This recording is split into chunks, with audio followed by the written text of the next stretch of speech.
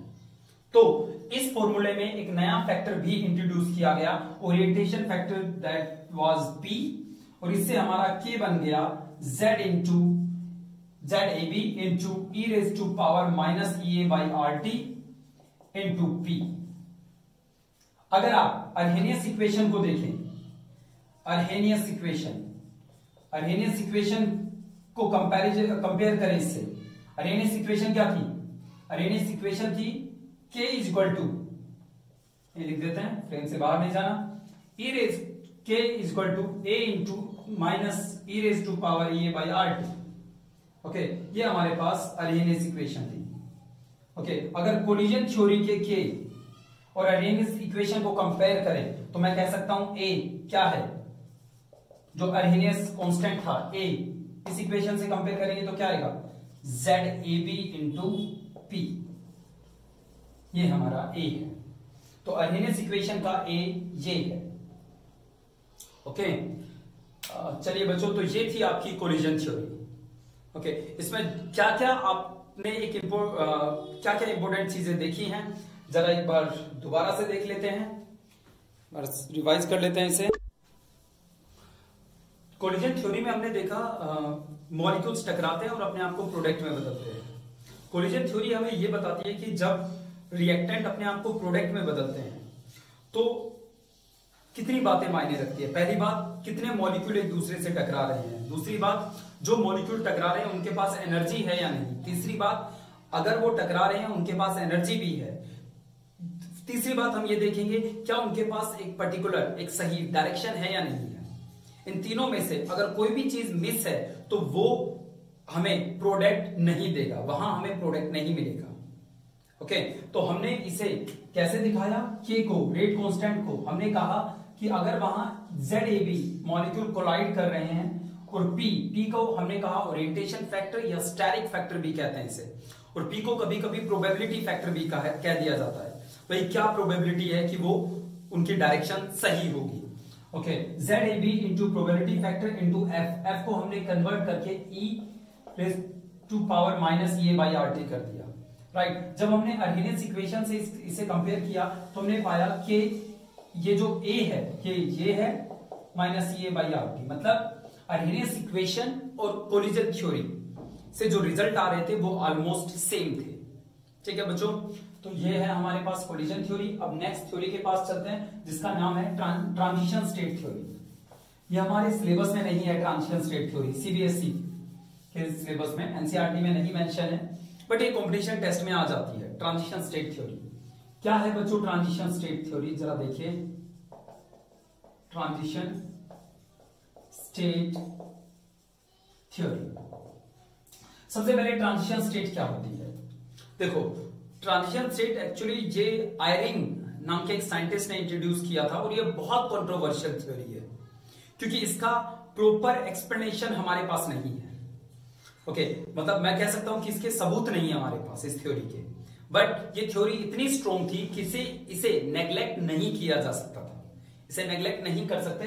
ये थ्योरी क्या कहती है कि कोई भी रिएक्शन जब होती है, कोई भी रिएक्टेंट जब अपने आप को प्रोडक्ट में बदलता है तो एक ट्रांजिशन स्टेट आती है। ट्रांजिशन स्टेट एक ऐसी स्टेट होती है जहां पे ना तो आपके पास प्योर रिएक्टेंट है ना प्योर प्रोडक्ट, मतलब बॉन्ड टूट भी रहे हैं बन भी रहे हैं, या मैं ये कहूं कि जो बॉन्ड टूटने हैं वो पूरे तरीके से टूटे नहीं है, जो बॉन्ड बनने हैं, नए बॉन्ड बनेंगे रिएक्शन में, वो पूरे तरीके से बने नहीं है। That state is called transition state. जैसे H2 और I2 आपस में रिएक्ट करेंगे तो ये बॉन्ड टूटेंगे, HH का बॉन्ड टूटेगा, H और I के बीच का बॉन्ड बनेगा, ये बॉन्ड टूटेगा I के बीच का और H और I के बीच का बॉन्ड बनेगा, इससे हमें मिलेगा HI, राइट। ये जो स्टेट है बच्चों, इसे हम ट्रांजिशन स्टेट कहते हैं।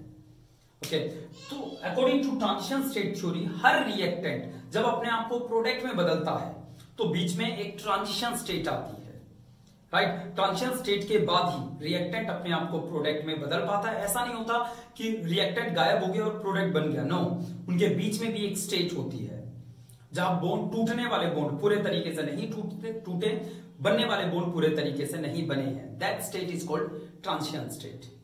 ओके, और ये थ्योरी कि भाई ट्रांजिशन स्टेट भी बनती है, that is called transition state theory. Thank you very much बच्चों।